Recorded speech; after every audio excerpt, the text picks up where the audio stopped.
stream. We're going to be talking about some Tesla news, get some updates, chat a little bit. Let us talk about the Tesla Semi. Today we're going to be talking about the Tesla Semi delivery day, compare it to some of the stuff that we heard during the Tesla Semi unveil. We're a little bit late getting started today. The weather's not ideal. I usually don't talk about the weather, but I'll just say one thing. Ugh.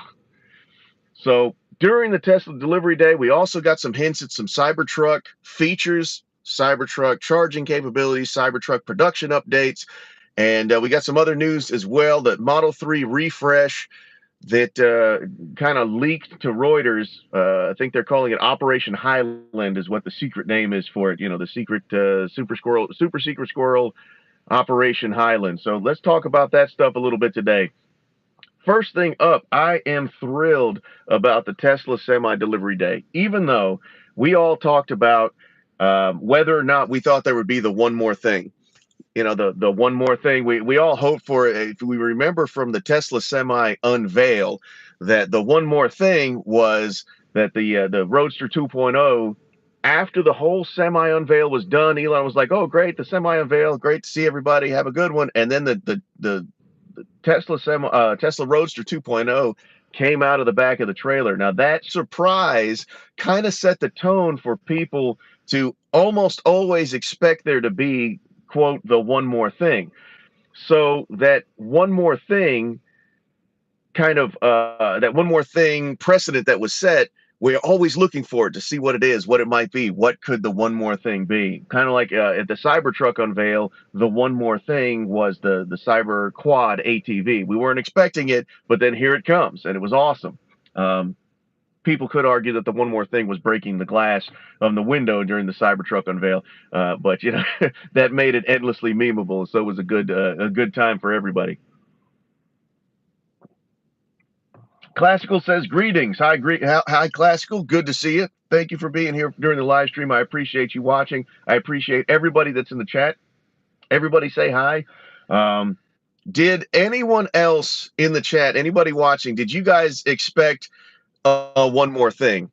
I know that I was hoping for maybe a glimpse of the Cybertruck prototype, maybe at the end, maybe be slidden by. But if I had to place a bet on what the one more thing might be, I was thinking a callback to the Roadster 2.0 from the Semi unveil, because Elon and Franz is the lead designer at Tesla. They've both confirmed that the final design of the 2.0 Tesla Roadster is going to be a little bit different than the one that was unveiled. They've talked about how it might be a little more aggressive in appearance. And so I was kind of hoping that at the end of the Semi delivery day the other day, that now the new final production prototype of the Roadster 2.0 would come out of a trailer just like they did before. But at the same time, I also knew that because this wasn't a Tesla event, this wasn't like Cyber Rodeo, this was Pepsi's event. It was delivering Tesla semis to Pepsi. And so I like the way they kind of closed the show by bringing in the representatives from Pepsi, letting them say a few words. And so I was hoping, but I also kind of knew it was wishful thinking. So Mr. Nadra says, "Sup, dude?" Hey, Mr. Nadra, good to see you. No, for me, it was obvious there wouldn't be a one more thing.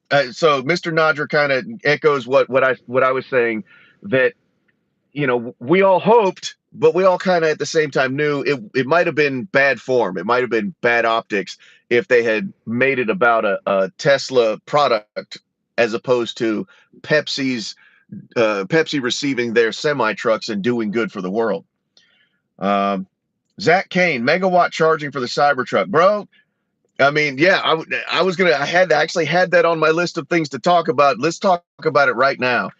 I am so thrilled that they talked about that, because not only does it dispel some of the rumors about the semi charging, because you've got the semi chargers, and there were some rumors, detractors talking about the way the charging would have to be. Would they have to have chargers plugged in on both sides of the truck? Would there have to be a whole new big clunky kind of connector for the semi truck specifically?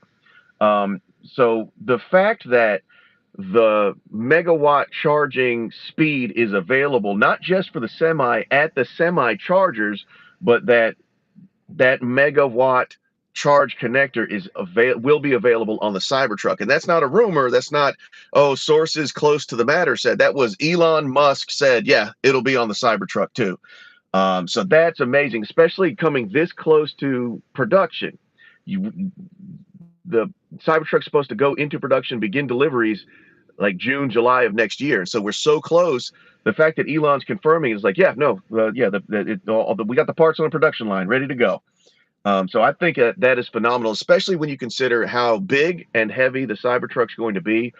For them to get the level of range that they talked about, the 500-mile range that they talked about on the Cybertruck, a lot of people were saying, no, that's probably not going to be the case, myself included. I include myself, and I say, well, it's probably not going to be the case because they mothballed the whole idea of the Plaid Plus that would have a 500+ mile range, and so I also was skeptical about whether or not they would release it with the 500-mile range because the size of that battery pack would have to be gigundo in order to have that weight and that size and still have that 500-mile range. But now we know that the megawatt charging will be available, which means that they'll be able to have charging locations, whether it's semi chargers, mega chargers, or version 4 superchargers that are available to push enough electricity fast enough into the Cybertruck battery that it'll still be practical on road trips, even with a 500-mile range with what is probably going to be a 200 kilowatt hour battery pack.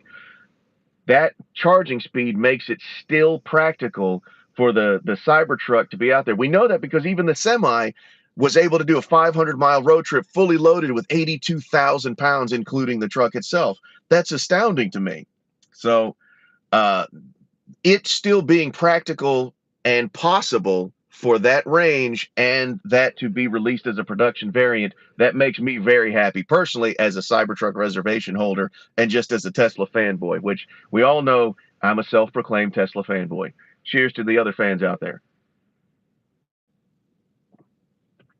See, Christopher Moberg says, thanks for all the great content. Love your videos. Best regards from a Swedish Viking that owns his first Tesla model. Skål, brother. Skål for the Model Y. Christopher Moberg, I really appreciate you being here and being in the chat. Thank you so much for the kind words. We work very hard on all of the content that we make, all the videos that we put out there. And the fact that you guys enjoy them, that they're making a difference, giving you guys some entertainment, maybe creating the discussions that we have, it means the world to me.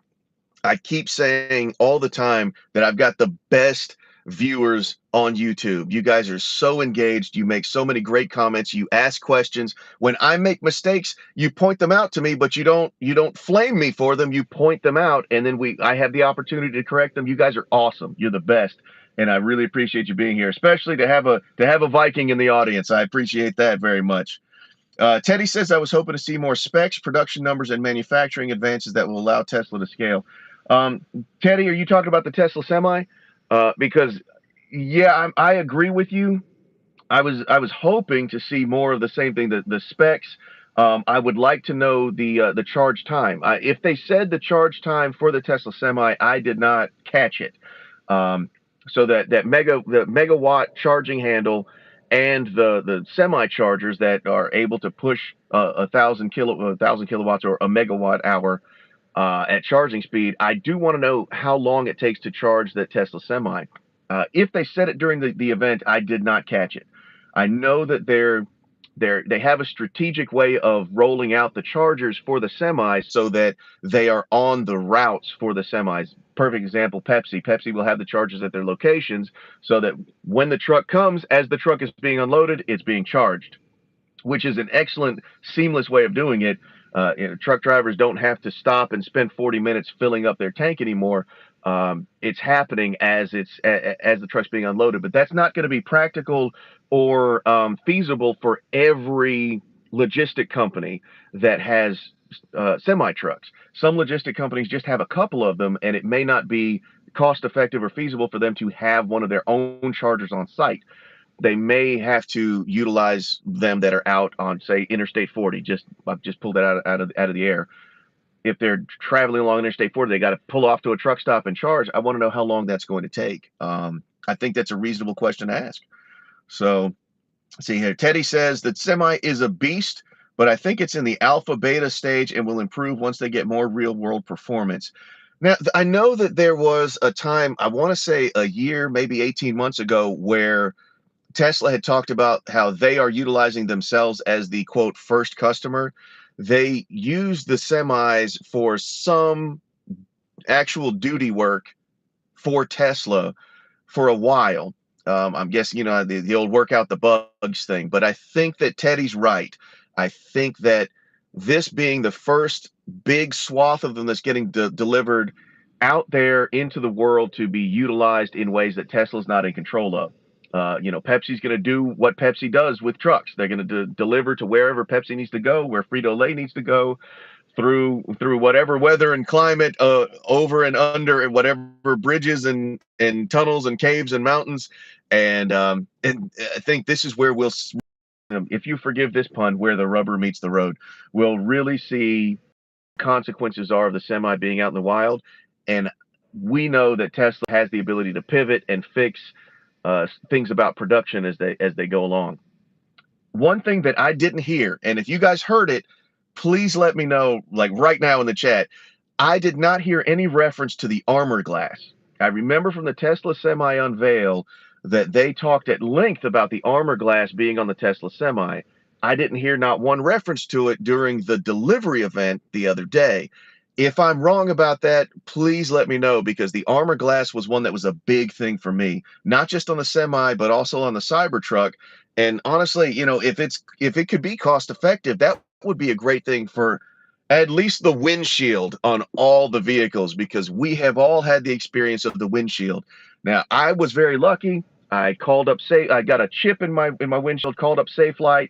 They came over here and they came to me, to my job. They fixed the chip. You can't even tell where it was. Filed it with the insurance, no problem. No money out of my pocket. It was fantastic as an experience of a repair, but the best repair experience is no repair experience. So if we can get away with not having the windshield get chipped in the first place, armor glass for all Teslas, I say. Let's see. Zach Kane says 1,000 kilowatt hour battery in the Semi for my math. I would support that math. I didn't crunch the numbers myself, but I would definitely believe that. Tesla all day and all night upvoted. Thank you, RC Robinson, son. I appreciate that very much. Silver Seeker back in the chat. It's good to see you, man. Welcome back. Imagine the range on that thing without a full trailer. If I had the money, that would be a killer purchase to convert into an RV camper or something like that. Now, I'm glad that you mentioned the money aspect, because I checked the Tesla Semi page yesterday, and it still is not updated with any type of pricing information. It still just has the button that says click here to get updates. If anybody has any updated word on the current price of the Tesla Semi, because I know there was deposit information before, and I want to say throw it in the chat, because they had two separate versions. Was it 150,000 and 200,000 back in the day? I know that as of yesterday when I looked, you still can't view the price of a Tesla Semi, but you make an excellent point, Silver Seeker, that without a full trailer, and knowing how the megawatt charging connector is available and out there, to get a Tesla Semi would be an amazing thing to have. Just like, okay, we're going on vacation, everybody pile in, we're going to drive cross country. It just would be amazing, because if it can get 500 miles at 82,000 pounds, how much can it get, without any load whatsoever? Somebody's going to do it. I know that the Now You Know channel, Zach and Jesse, already have a Tesla Semi reservation. They believe they're going to be getting it soon. If they don't do that particular experiment, I would be shocked. If they don't run it from just straight out and see how far they can get on a single charge with no load, I'm sure they will do that.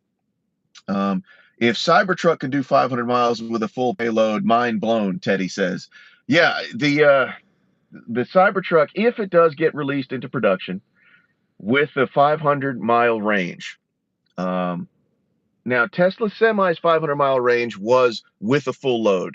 that was understandable that they had to make certain that that was available by virtue of the fact that a semi truck's job is to haul loads, and so if it's a 500-mile range without the load, then that immediately becomes what, 250 miles with a huge load like that. So I think that the 500-mile range for the Cybertruck is without any towing, without any payload.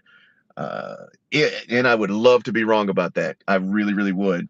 Now, if the Cybertruck could do it with a full payload, which I think the Trimotor was billed at being able to tow 14,000 pounds. I believe I'm remembering that correctly.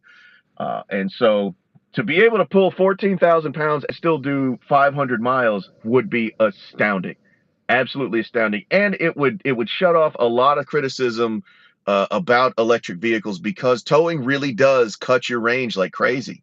People on YouTube have done experiments with it over and over again, not just with Tesla, but also with Rivian. Out of Spec Reviews did he used the Rivian to do towing and talked about how much it cuts the range. Same thing with Now You Know, they used the Model X to do some towing and talked about how much it cut the range. So it really does cut the range a lot. Silver Seeker says 0 to 70% in 30 minutes. That's the charge time on a Tesla Semi? You got to be kidding me. Is Silver Seeker, are you doing the math on that? I love having engineers in the audience. I'm going to say it. I love having you engineers in the audience. You guys are awesome. You're crunching numbers with the speed of light. I can't I can't do that kind of stuff. I can lift heavy objects. You want me to move a couch? I'm your guy. You want numbers crunched? I'm the wrong person to ask. But luckily, I've got you guys in my audience to help me out with that. Christopher Moberg says Tesla and Vikings forever. You doggone right. Skull. Classical says, I've seen and love all your content. You've had to encounter people that are just not on board with EVs, no matter how much we witness. How do you cope with these situations? Classical, I'll be frank with you. With the test drives that I do with people, I have done many with people who are skeptical or outright hostile towards EVs before experiencing it. And so far, on every occasion, they have come around to the idea. The only times that I've interacted with people who are hostile towards EVs, who don't give any opportunity for any room for debate or for changing their mind, are people who either don't have the opportunity to come and experience the car, or who have not yet experienced the car. I did interact with one person who said that they would never get an electric vehicle, and there's nothing that I could do or say that would get them in the car. And when you say how do you cope with those situations, it's honestly, I mean, it's not bleeding and it's not on fire, so nobody's in any real danger as far as whether or not they want to experience the car, whether or not they want to have the conversation. It is every bit their right to simply say, I'll never do that, and that's all there is to it. Maybe someday they'll experience it through some necessity, and maybe they'll come around to the idea of, at least, oh, I didn't need to be hostile towards it. But it doesn't hurt me. It doesn't hurt my feelings. It's not they are not being critical of me as a person. They're being critical of their idea of what an electric vehicle is. So there's nothing really to cope with. We're all adults. We can agree to disagree. I have a 2001 Chevy Suburban that I still own. That's a big gas guzzling vehicle. And for a long time, it was my favorite vehicle that I owned. And now, after having experienced Tesla, I'm reluctant to drive it. I don't want to drive it. The experience is so much worse than driving this car. But you couldn't have told me before, well, you love your Chevy Suburban, but if you drive this, you won't like it anymore. You couldn't have told me that. I said, well, that's okay that you feel that way, but I love my Suburban. People have different preferences, and that's okay. What I enjoy doing with my channel is just to give them the opportunity to experience the electric vehicle, to experience the Tesla.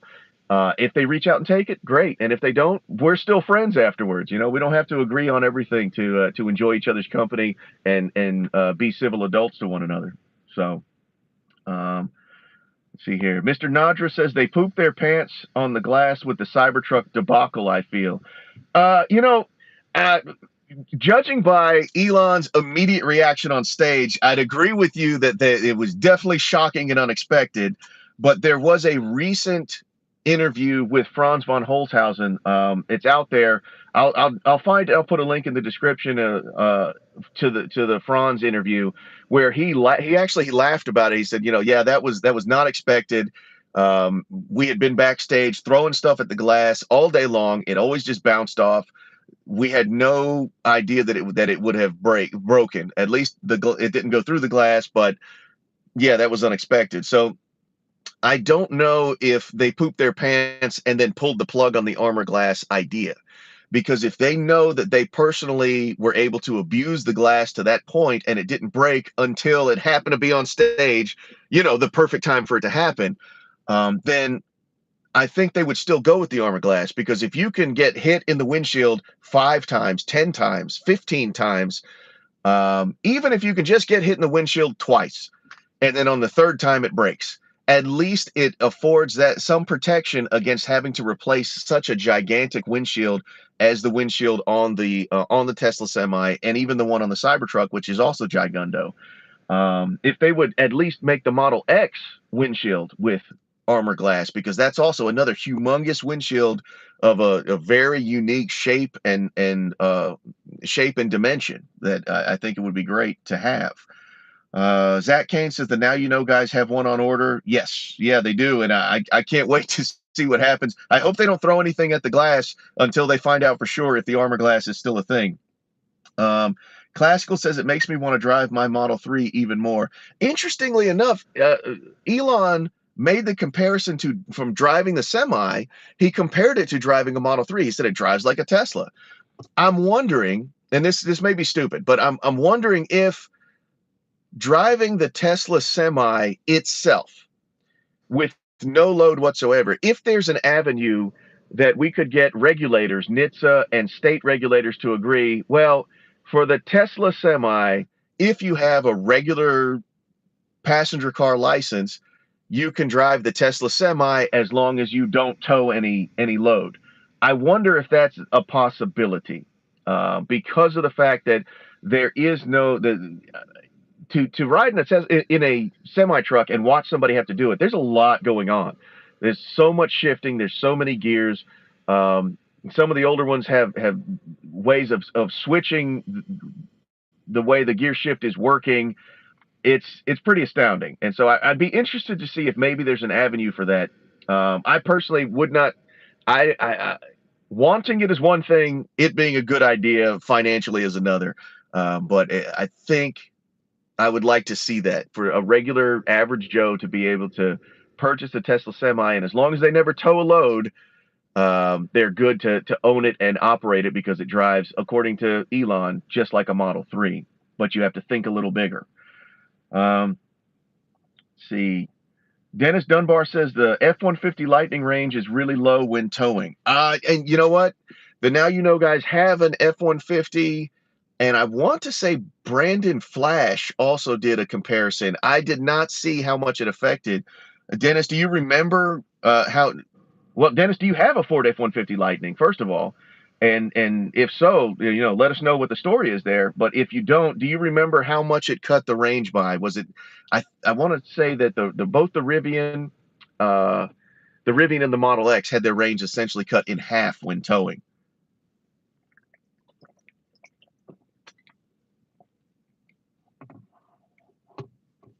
Let's see. Oh, so Silver Seeker said that's 0 to 70% in 30 minutes is what's on the website. Okay, got it.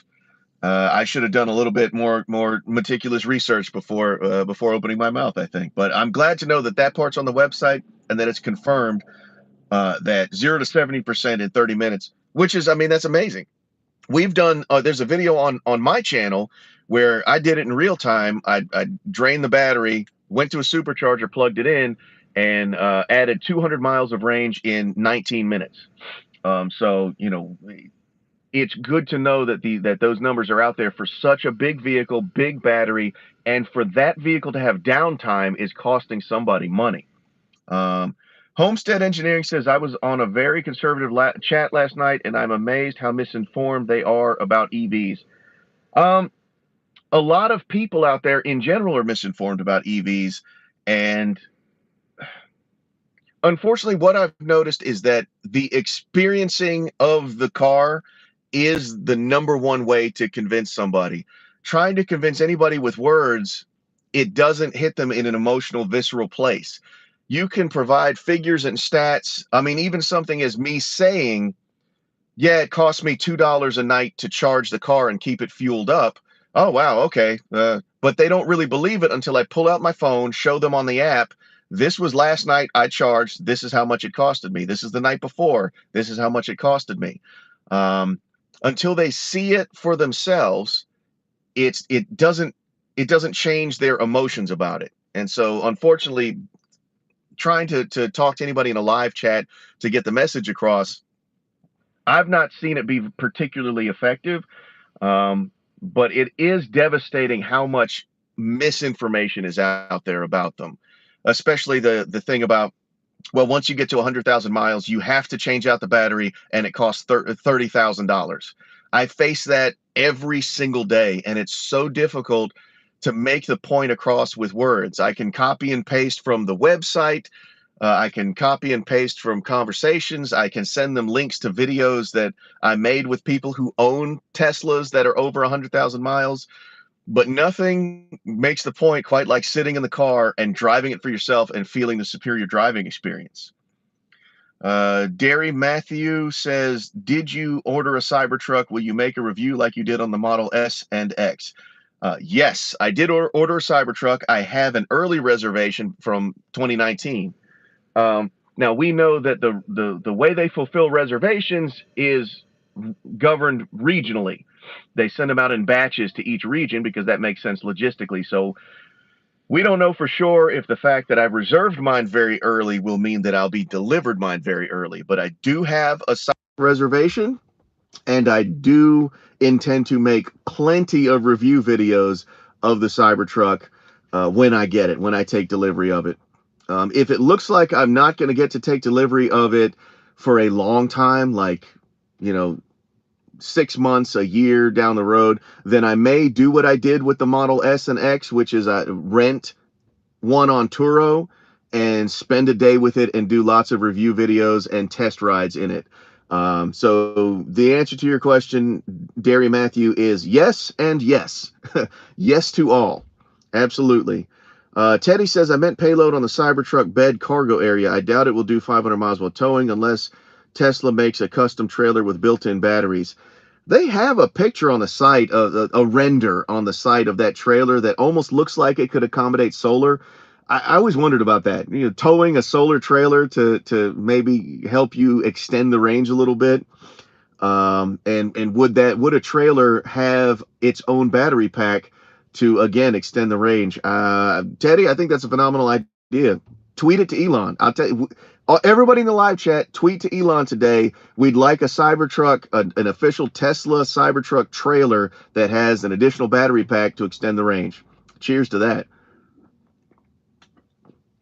Now, in a lot of ways, I don't think that would happen because many of the decisions that Tesla makes is to determine the best way that they can allocate the battery cells to be able to deliver the most cars as possible. They've got what is essentially a 2-year backlog of Cybertruck orders, and if they had to divert 4680 cells to this trailer that we would all like to see, then that backlog suddenly becomes a 3-year backlog or a 4-year backlog because that trailer now needs battery cells. And so I don't think it'll happen, but I want it to happen. I would love to see Giga Austin spin up their 4680 line a lot faster and be able to churn out those cells at a rate that would make it possible. I don't want Tesla to start losing, to have orders diminish, but I would like them to have a battery cell surplus so that they can start making decisions with the battery cells that kind of improve the experience, like the trailer you're talking about, as opposed to having to make decisions about the battery cell allocations because of the requirements of the demand for the batteries. Let's see. Frank was wearing a Cybertruck fail t-shirt during that interview. You know what, Bill? I didn't think of that, but now that you said it, you're right. The interviewer asked him about breaking the glass, and until you said it, I didn't picture the fact that he was wearing the t-shirt. Wow, that's pretty funny. He was wearing the t-shirt essentially celebrating the fact that they broke the glass while they were asking him about the act of breaking the glass. That's pretty funny. Yeah, Franz von Holzhausen. Mr. Nodger says, nah, I'm just saying they're reluctant to show it off again. Oh, so you think that they didn't bring up the armor glass because they didn't want people throwing stuff at it just in case something happened. That's fair. That's fair, because the Cybertruck prototype belonged to Elon, whereas those semi trucks belong to Pepsi and Frito-Lay. They don't need people lobbing objects at the windshield just in case something was going to happen. That's, you know what, totally reasonable. I'll admit you're probably right about this one. Teddy M says, this EV battle is just getting started. We're having a great time heading to every battle that we can, and show people the cars, show people the experience, show people that it's not an upheaval of your life. It's actually an improvement into your life. I love it. Rodney Orca says, maybe someone will use the Tesla Semi to the semi truck drag racing. Oh, whoa. That wouldn't even be fair, would it?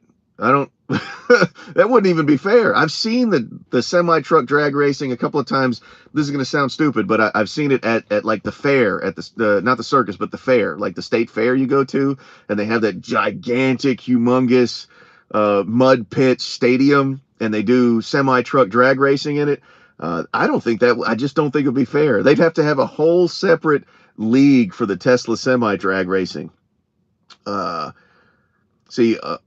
Vincent says, regarding the shattered glass, on the day of the Cybertruck presentation, Elon did say in a later interview that the cause was due to earlier when the hammer was slammed at the door. It caused the glass to crack at its edge, which made the glass weak and easy to shatter.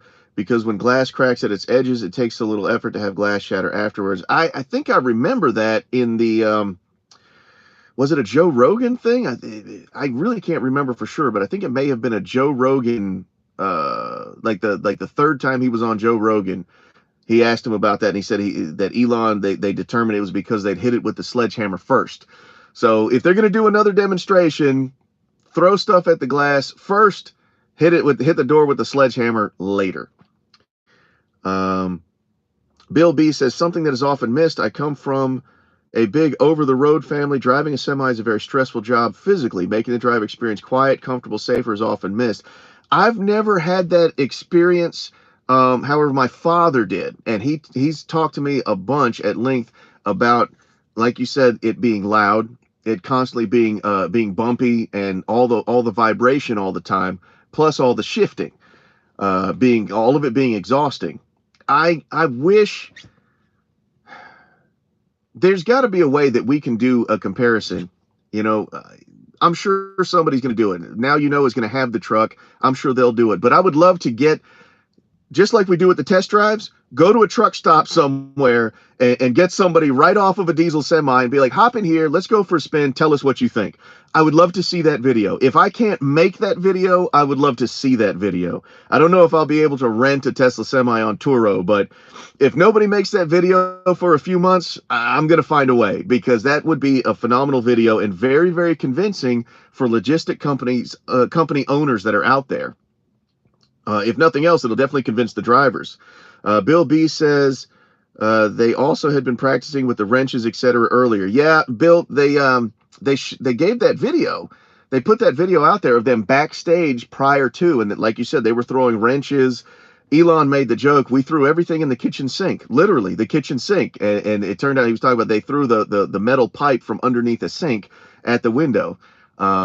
Early on in their investigation into what happened there, one of the Tesla engineers said on Twitter that they were theorizing that all of the objects getting thrown at it over and over and over again over such a short period of time may have caused what he referred to as micro cracking, that wasn't visible to the naked eye. But then, of course, later on, as we know, they finally determined that by hitting it with the sledgehammer first caused some damage that made it easier for the glass to break on stage in front of everybody.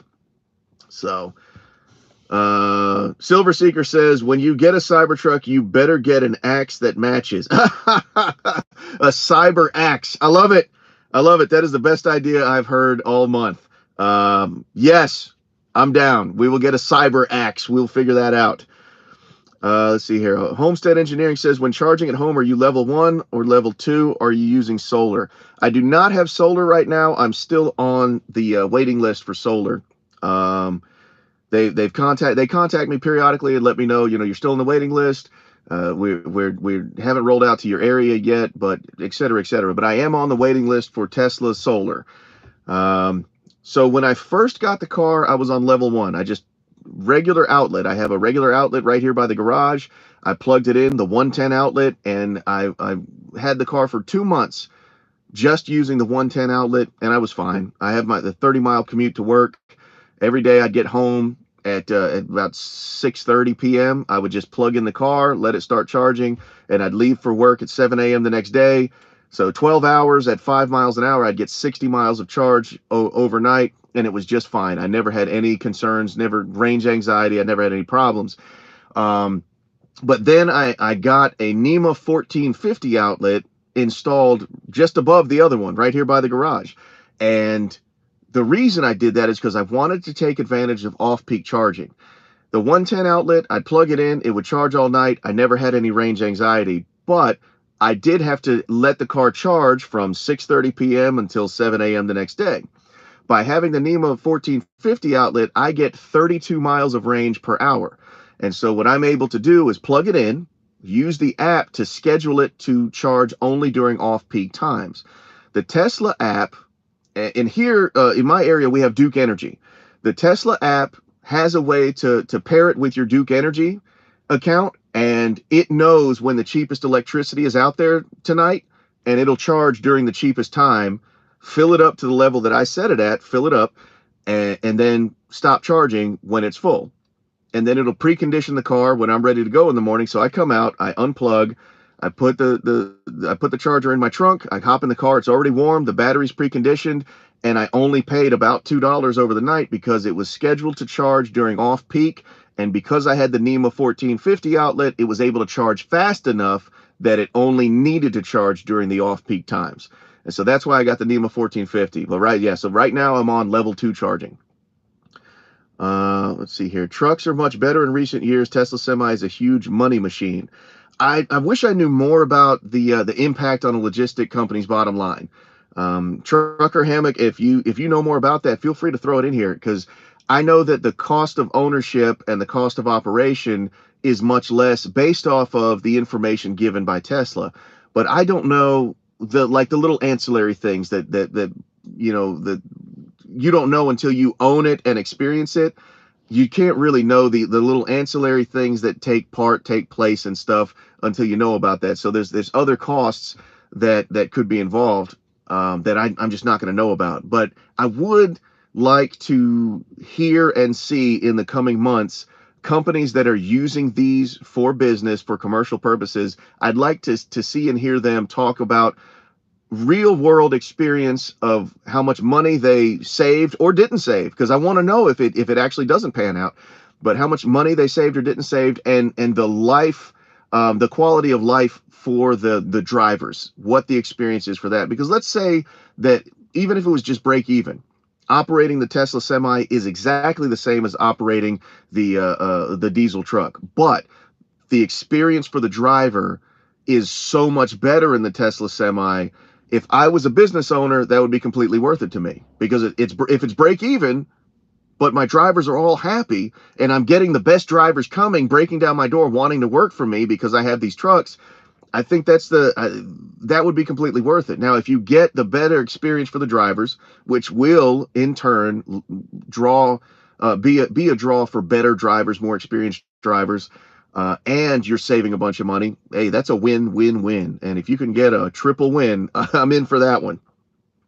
Bill B says there's got to be a way for Chief Barbarian to meet up with truckers and do demos at truck stops. That's an insanely great idea. See, you like it too, Bill. I really want to do that. I think that would be a phenomenal idea. I think it would really work. Let's see here. Ryan Petrie says, is there still a $40,000 tax incentive for the semi? I would go get a CDL just so I could buy one and use it as a maintenance-free RV. You and Ryan Petrie, you and Silver Seeker have the exact same idea, and I think it's a brilliant idea. I think it's genius. I don't know about the $40,000 tax incentive for the semi. I would imagine that there's some type of tax incentive for the semi because we know that the truck is built and assembled here in the United States, and we know that the materials are domestic materials. All that in Giga, Nevada, it's all being done there right now. There's supposed to be another Tesla semi line at the at Giga Austin, but right now they're all coming out of the Nevada factory. So I can't imagine why it would be ineligible for a tax incentive, but I don't know specifically about the $40,000 tax incentive that you're referring to.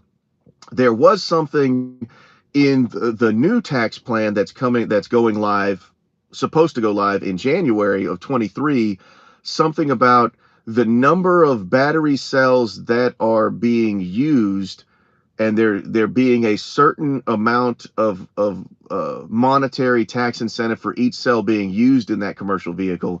But I don't know the specifics on that, or if that's going to survive and make the final cut.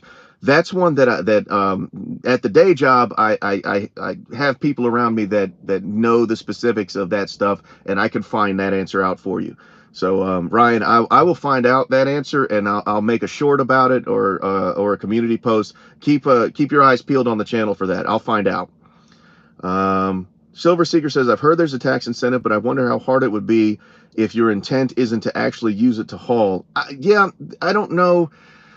There's always, you know how it is, there's always fine print. There's always addendums and little specific things that you have to, wickets you have to meet if you want to take advantage of certain tax incentives. So it'll be interesting to find out the specifics. It might be one of those things where we have to wait till January when it's actually, it's passed and ratified and rolls out, and then we get a copy of it and we can finally read it. I apologize that I keep drinking on the air, but I am thirsty today. Let's see here. Bill says also $40,000 credit is currently in the Inflation Reduction Act. That is a big number, and I feel like it should command a lot of attention if and when that passes. Because of the fact that we still right now don't know the current pricing on the Tesla Semi, we don't know what level of impact that would have for the person who actually purchases it, but I do want to know. I'm interested in that. I think that'd be a good one. So I did want to talk a little bit about, now we've touched on, I had so many things written down here to talk about the Tesla Semi event, and you guys, you touched on all of them. You brought them all up. And this is exactly why I love doing these live streams. I love seeing you guys come in and talk and chat. We have a great time. I hope you guys have a great time. I love doing them. I have a blast. Let me know if you guys enjoy them, because I'm going to keep doing them as long as you guys still keep enjoying them. A couple of things that I wanted to talk about was the Cybertruck production updates. We talked about the feature updates with the Cybertruck having that megawatt charge connector and what that means for us, the end consumer. But there was also talk of the Cybertruck coming with that 1,000 volt drivetrain architecture. Now for me, I don't know a whole lot about what the 1,000 volt drivetrain architecture means difference wise for the experience of the end consumer. But Tesla Roddy had a story about it, and so this is coming from Tesla Roddy talking about the 1,000 volt powertrain, and it says, as highlighted by CEO Elon Musk and Dan Priestley, the Tesla Semi all-electric Class 8 truck is a complete beast. I think a few of you in the chat have also said that it's a complete beast. Sleek, powerful, at a 500-mile range, is more than capable of hauling a meaningful amount of cargo on a single charge. The vehicle is also extremely efficient. The idea of Tesla adopting a 1,000 volt powertrain came as a pleasant surprise to the EV community, especially since the company has been tight-lipped about details of future projects. Tesla executives were asked if the company has plans to adopt an 800-volt architecture for its vehicles, similar to those used by Porsche in the Taycan. Back then, Andrew Baglino said that an 800-volt architecture doesn't make sense for small vehicles like the Model 3 or Y, but it would be for larger vehicles like the Semi or the Cybertruck. So even then, they were saying that an 800-volt architecture would be reserved for the bigger vehicles. And so now we know that the 1,000-volt is going to the Semi, which also means it's reasonable to believe. He said another vehicle. He didn't say the Cybertruck, but he said Drew Baglino said that Semi and Cybertruck would be the ones for the larger voltage on their powertrain. And now we've got the Semi and another vehicle will have the 1,000-volt drivetrain. So you got the 1,000-volt drivetrain, you've got the megawatt charger, and the fact is that they promised Semi would be a beast, and by all accounts, it's a beast. They promised Cybertruck would be a beast and the most compelling product they've ever made, and by all accounts, it looks like it's going to be, and I know that I can't wait for it. I'm really, really looking forward to that one for sure. Silver Seeker says the event was kind of lackluster and boring. They needed a better presenter. You should have been there presenting with the CyberX. Man, if they had unleashed me on that, first of all, we would all know about the armor glass. We would all know exactly whether or not the armor glass was on there, and we would have tested some out. I would totally have a CyberX, and I would put it as a part of my rider. It would be a part of my rider contract that I'll be glad to do the presenting, but we got to have the Cybertruck prototype roll across the stage some point, to match the CyberX.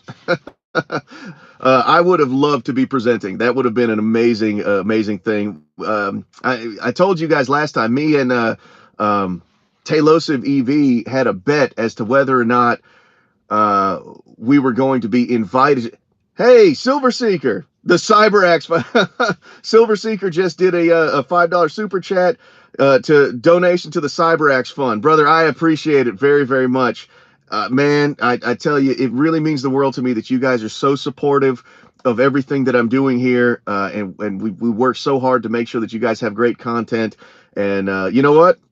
That goes straight to the CyberX fund. And we're going to find a way to have a CyberX if nothing else, during the Cybertruck delivery day video, a CyberX we will have. Thank you so much, man. I appreciate it very, very much.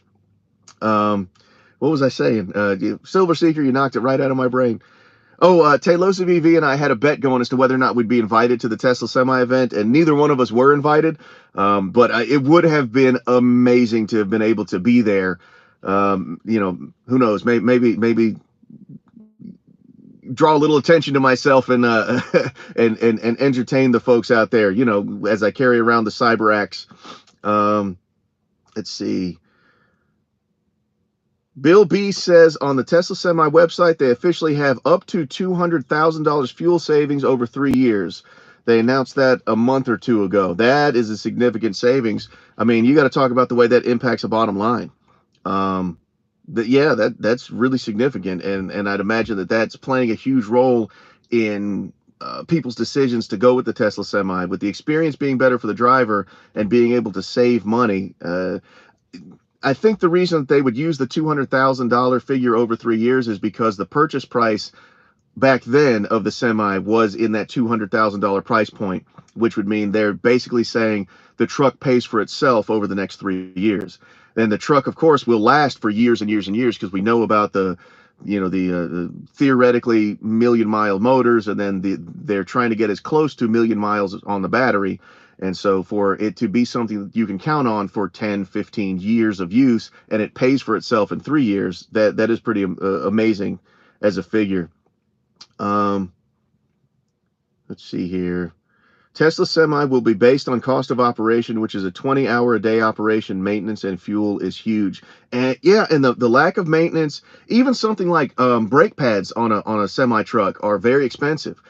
And so a reduced amount of brake pad replacements, and then of course all the other maintenance, the oil changes, the routine maintenance that you need to keep up on them to make sure they are operating in top condition. because I mean semis get beaten up. They people ride them like you said, like you know. Uh, you said 20-hour a day operation. I was under the impression that they could operate 16 hours a day, but again, I didn't live the trucker life.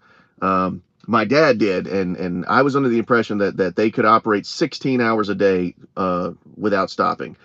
Um, let's see. And so Homestead Engineering says, have you compared Tesla Solar to currently available do-it-yourself kits? You can get a DIY system, 13,000 watts, 120, 240, 48 VDC, 20 kilowatt hour battery, 12,000 watts for $11,000 after tax credit. So that's not far off the mark. After tax credit, that's not far off the mark off of what I've been quoted by Tesla and by other companies. I had another company out here to give me a quote, but the reason I didn't go with them is because they're using Tesla equipment, the Tesla Powerwall. They're using they're using Tesla parts for the install, but it's just not Tesla doing the install. And the way they explained it to me is that I wouldn't be able to integrate the Powerwall with my Tesla app. And so it's like I'm getting all the same stuff. They quoted me slightly higher price, but all of it is kind of in that same after tax credits. I think it was 26,000 after the tax credit. I'm sorry, 26,000 before the tax credit, and then the tax credit was 11,000, so it was going to be 15,000 after tax credit for the company that I had out here reviewing it. Then I had another company give me a quote for $54,000, and that was a non-starter.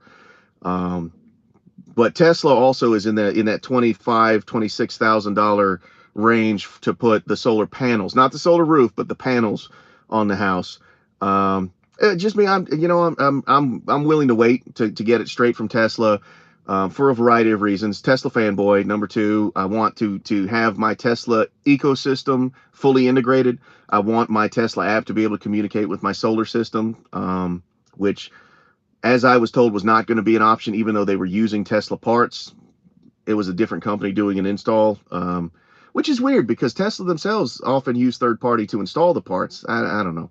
That was one that I didn't really care for at that point, but I'm on the waiting list for Tesla Solar, and I'm okay with waiting a little longer to get it straight from Tesla. So I had one more story that I want to talk about. One of my excellent viewers brought, and I can't remember who it was, but brought to my attention the Model 3 refresh, that has been dubbed Operation Highland. This one came from Reuters. And I know a lot of us have heard some things about it, but I thought it was really, really amazing, because for a couple of years, actually, not a couple of years, for about a year prior to the Model S and Model X refresh coming out, there had been some rumblings about it. And I think Kim Java, back then she was known as Like Tesla Kim, she broke the story first. She was the first one to say it, and people gave her a hard time. I mean, even Elon said on stage, people are waiting for some type of Model S refresh, and that's just, that's just not in the cards. And then a couple of months later, they announced the Model S refresh. And I understand they don't want to have the Osborne effect, where they announce something better's coming, so nobody buys the thing that's available now, and then the company ends up suffering to the point that the better thing never gets built. So I get it. They have to suppress the Osborne effect. Not upset about that at all. But I think it's cool that Reuters was able to find this story about the Operation Highland, which is a Model 3 refresh. Reuters said, Tesla is developing a revamped version of the Model 3, according to people with knowledge of the effort, as the top EV maker aims to cut production costs and boost the appeal of the 5-year-old electric sedan. One focus of the redesign, codenamed Highland, is to reduce the number of components and complexity in the interior of the Model 3 while focusing on features that Tesla buyers value, including display.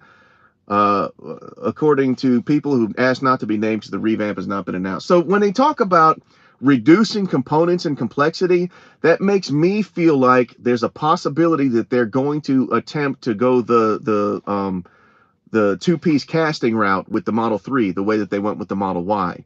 The reason that the Model Y is made with either two-piece casting or single-piece casting is because Sandy Munro broke down a Model 3. He broke down one of these and found that the rear end was made of hundreds of parts hodgepodge together that didn't need to be there. Hodgepodge together with different fasteners made from different materials that have different rates of expansion and contraction when exposed to temperatures. And Sandy Munro was flabbergasted at how bad that manufacturing was. That's why early Model 3s have such a problem with road noise, rattling, all the squeaking stuff that was going on with those very early Model 3s. So they corrected that stuff to a certain extent in the rear of the Model 3, but they never went the single piece casting route that they did with the Model Y. They did it with the Model Y in order to avoid the problems that they had with the Model 3 being made of so many different parts. I'm thinking, this is just my theory, but it's in a video, so I'll never be able to say I didn't say it. I'm thinking that that's probably what they're going to do. They're going to get another press out to the Fremont factory for the Model 3, and it's going to be pressing single piece rear ends for the Model 3. That will really reduce complexity and components. You're talking about hundreds of parts that no longer need to be needed. And the complexity you're talking about now, it's that one, it fills up the press, it's pressed, on to the next thing. I think that's what they're looking to reduce when they say reducing complexity of the interior, because you guys have seen the interior of the Model 3. Not exactly complex. It's completely stark and Spartan in here. And so when they're going to reduce that, I think they're talking about the under the skin stuff. And so, who said that? Alexis 3000 said, I think it would be more rigid too. I agree, but I'm in a 2022 Model 3 long range, and I have driven a 2018 Model 3 long range, and the difference between this one and that one is night and day. That 2018, it felt wobbly and rattly, and it felt like a wet noodle driving down the street, as opposed to the 2022. I mean, however they went about making those improvements that Sandy Munro suggested, this one handles so much tighter, and it feels so much more structurally sound and strong, like you said, rigid. So I think that's a good thing. There's rumors of the Model 3 exterior and powertrain performance also getting changes and improvements. The powertrain performance, it's already pretty tip-top, but whatever improvements they make to the powertrain, I hope that they'll focus on efficiency to increase the range as opposed to focusing on more performance, because the Model 3 has plenty of performance for a compact sedan. I'm not going to say no if there's a software update that cuts my 0 to 60 time. I'm not going to be upset. But if there's a software update that increases the range, I'll enjoy that too. So I hope the efficiency comes into play. The Model 3 exterior, I think it continues to be an objectively beautiful car. But there have already been some exterior upgrades. We all know that the chrome that used to be chrome trim, everybody would get a chrome delete, so they just sent it from the factory with the chrome deleted. So there've been some exterior improvements already. If they're going to change it, I'm really champing at the bit to see what it looks like. Are they going to make it kind of harder and edgier? Are they going to make it look more aggressive to kind of match the more aggressive look they've promised for the Roadster 2.0? I don't know. I can't wait to see it though, but I think the primary reason for any changes is going to be to bring the level of Model 3 production up to the standard that Model Y has gotten people to expect from Tesla. I think that's what they're going to be doing. Let's see here. Chemist America Lifestyle says, hey, North Dakota here. It's warm today, 6 degrees. Wow. My goodness. Now, so that actually reminds me, I used to it's a radio show, but I would listen to the news from Lake Wobegon a long time ago, and he was talking about Minnesota, and he'd say things like, oh, it's been warm today, nearly 13 degrees, and it always made me laugh because, like you said, North Dakota, it's warm, 6 degrees today. Classical says, I'm sorry if this isn't the right place, but could you explain the overview of getting solar, maybe Tesla solar installed on a house? Is it an upfront cost, monthly payment? So many questions. Classical, I tell you what, I'll make a video on it. I don't want to shoot from the cuff on a live stream because I don't want to get stuff wrong, because people really are interested in solar, and it's a big expense that could have downstream impact on the value of your home. And so people need to make an informed decision about it, because if you're going to put solar on your roof, that could potentially really increase the value of your home, but it's also a big cost. I want to be able to be putting good information out there, but I'll make a video on that one. You got it. I'll put that on the list. Let's see here. Rodney says, can't they just use the GigaPress for the Model Y to the Model 3 since they have the same platform? So Model 3 and Model Y share about 80% of their parts, but the rear end is one of the ones that they do not share, for the exact reason. Model Y right now is being pressed out in a single piece, whereas the Model 3 has all the separate pieces that are Frankenstein together. But if you look at a Model Y versus a Model 3, the Model Y has that hatchback rear end, which is not just a cosmetic thing. It's a difference in the fundamental engineering of the car. And so I don't think that they can press out Model 3 rear ends using the Model Y GigaPress. I don't think that would be the case. I think they'd need a separate press programmed completely differently. That's my opinion. I'm not an engineer. Maybe we got some engineers in the crowd that can chime in on that. Agree, GigaPress is the way to produce cars. Tesla has proven it. The GigaPress is the way to do it. Yeah. Autopilot will save lives. 18-wheelers are dangerous with tired drivers. Any car is dangerous with tired drivers, but an 80,000-pound vehicle with a tired driver is just, by sheer physics, a little bit more dangerous. But yeah, if nothing else, let us all learn that if you're tired, pull over, take a nap somewhere. Somewhere safe, not just anywhere. Brian Geek says, what's up, dude? What's up, Brian? Good seeing you. Thank you for chopping in. Tesla Owners Club, San Joaquin Valley. Hey, it's good to see you guys. Thank you for popping in, man. I really appreciate you guys being on the live stream. Charles 60 says, hopefully Tesla Semi will ramp quickly. It will be great to see the first one running here on the German Autobahn. I have yet to see one in the wild myself, and so I agree with you. Now, there is a large Pepsi presence here. I'm in North Carolina, and you may have seen Pepsi advertising that says born in the Carolinas. So there's a large Pepsi presence here. I personally don't drink Pepsi. Pepsi, don't be mad at me. I'm a Coke guy. We're a Coca-Cola family, but there's a large Pepsi presence here, and so I'm hoping that in the near future I'll see one in the wild. If I do, I'll follow it and film it for you guys. But to see one on the German Autobahn, Charles, I'm counting on you now. If you see one on the Autobahn, try to film it for us. Only if you can get a film safely. The Autobahn is a dangerous place too. So Bill B says, runaway ramp gone, jackknife gone, broken windshield out of service gone, driver hearing loss gone, crawler lanes gone, and financially a no-brainer. Tesla Semi is insane. It is an unbelievable feat of engineering. It is an unbelievable product, an unbelievable piece of equipment.